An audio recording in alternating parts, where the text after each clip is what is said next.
Hi, welcome to the Toddcast for February 2nd, 2012.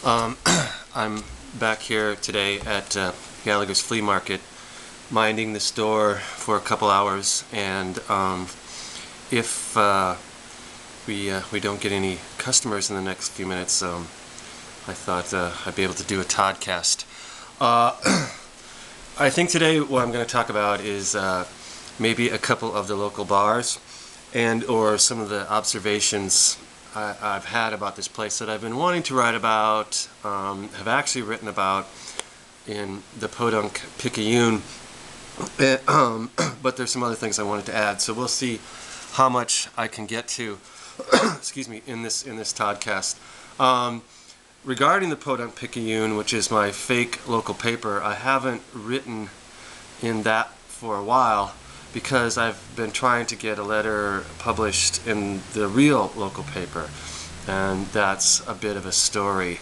One that does not so far reflect very well at all on the local paper, but I'm trying to meet with the publisher, who I know from back in the day, to get to the bottom of what's going on before I go public.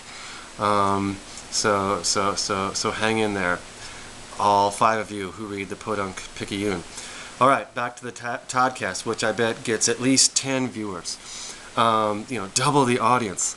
My favorite place in town is the one across the street, and it's called the Cornerstone Pub, and it's kind of a Goldilocks kind of thing. There are generally only 2 other places to go in town. Actually, there are 3, but one is the casino, which I've not counting for a number of reasons.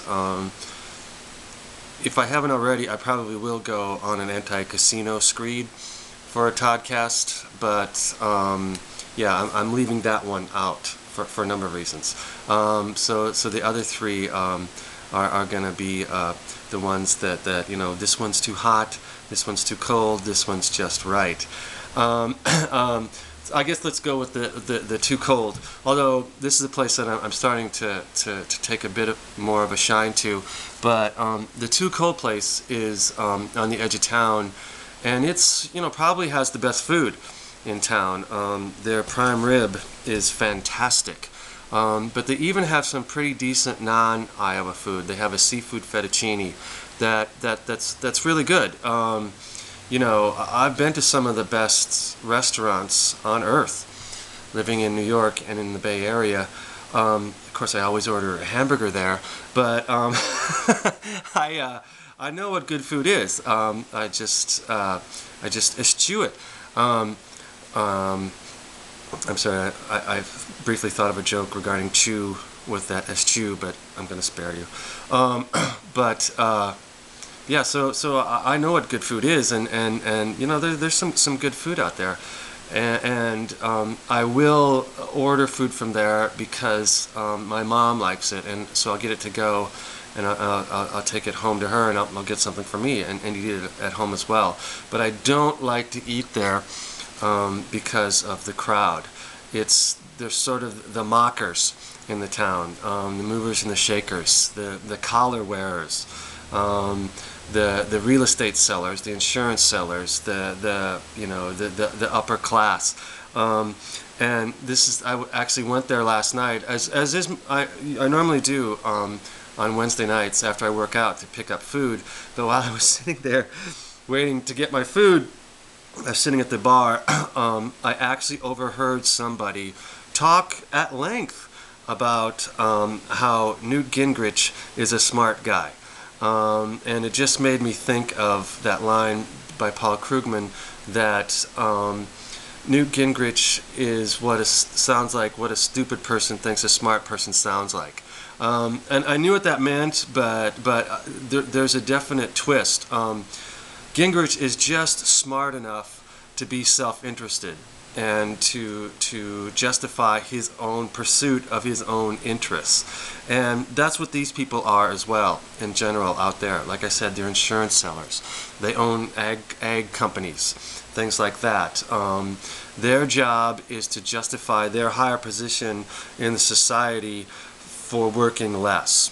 And that's, that's the standard Republican Party platform.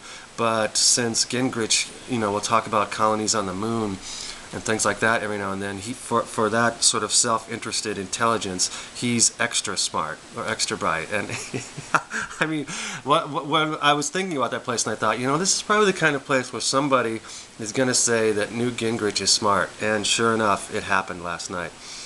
So that was sort of satisfying that I turned out to be prescient in that regard. Okay, the other place in town. Well, there's another really well. Okay, I'll talk about that other place some other time too. There's the casino in another place I'm not going to talk about. The other place in town is this place that's in the downtown as well, just down the street from the place that I like. But that's like more of a place where you go when you're not old enough to drink, because they won't card you. But also what that means is that's where the younger crowd goes. And I went in there one night, and there seems to be a tremendous amount of angst about who's going to pick up whom and who's not going to pick up whom there. They don't serve food, so you can sort of pass it as this kind of more down-home, down-to-earth thing, even for the older crowd. But really, what you go there for is to see who you can take home at night. At least that's the way it seemed to me.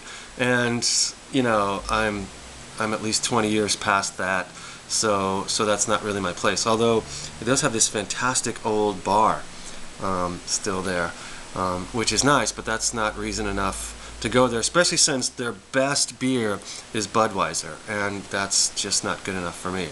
Now, the place that I like across the street, I like it for a number of reasons. It's easily the best location in town. That used to be a hardware store called Wigdall's, and they still have, they didn't change the windows at all, these giant windows looking out onto downtown.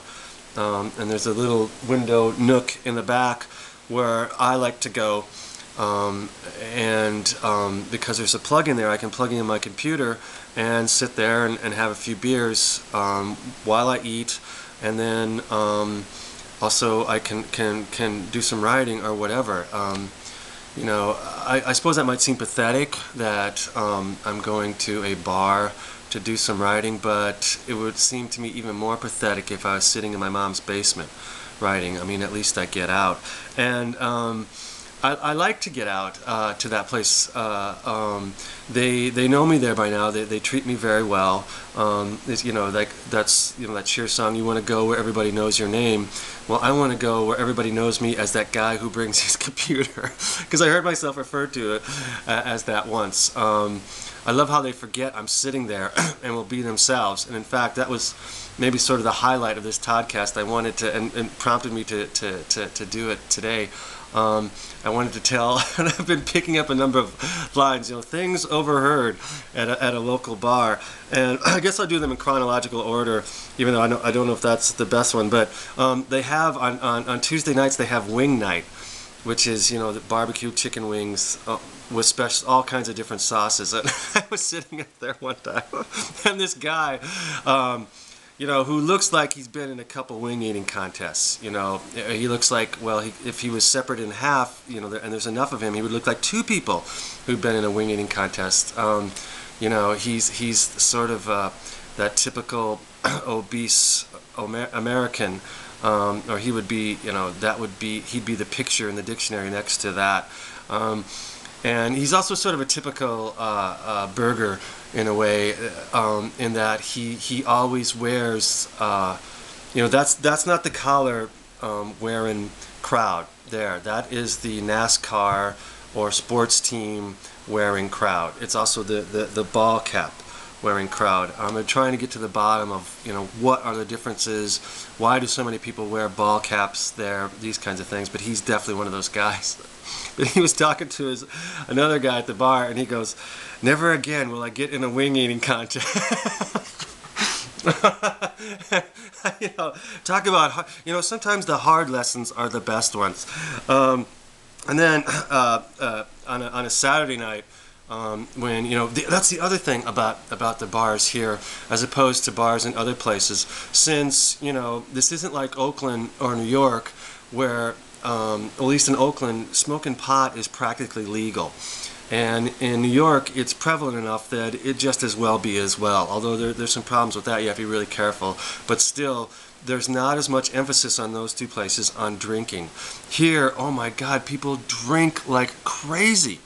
And they drink, shots of things with caffeine in them. Like they just drink and drink and drink and drink here. I mean, I thought was a bad drinker. I thought I had, a drinking problem, and I probably do. But I'm a lightweight compared to this place, and I'm pretty sure it's because that's what they obsess on. They can't do anything else, so they obsess on getting drunk. But I heard somebody say, after buying a shot of something that obviously didn't agree with them, that was the dumbest $8 I ever spent. Again, the hard lessons sometimes are the best. And then just the other night, I'm not certain what to make of this, but it's definitely one of my all-time favorite lines. I overheard, these young guys sitting around, young, like maybe 20s, 30s, that's young to me, sitting around, comparing wisdom. In a sense, and one of them, came out with the very wise saying, "I'd rather puke than dry puke." Now that's a drinker talking, all right, who's had perhaps maybe one too many mornings after. All right, so I think that's enough for this Toddcast.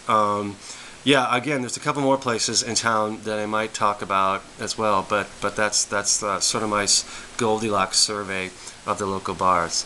We Toddcasting again soon, perhaps about my battle with the local paper. So stay tuned. But until then, take care.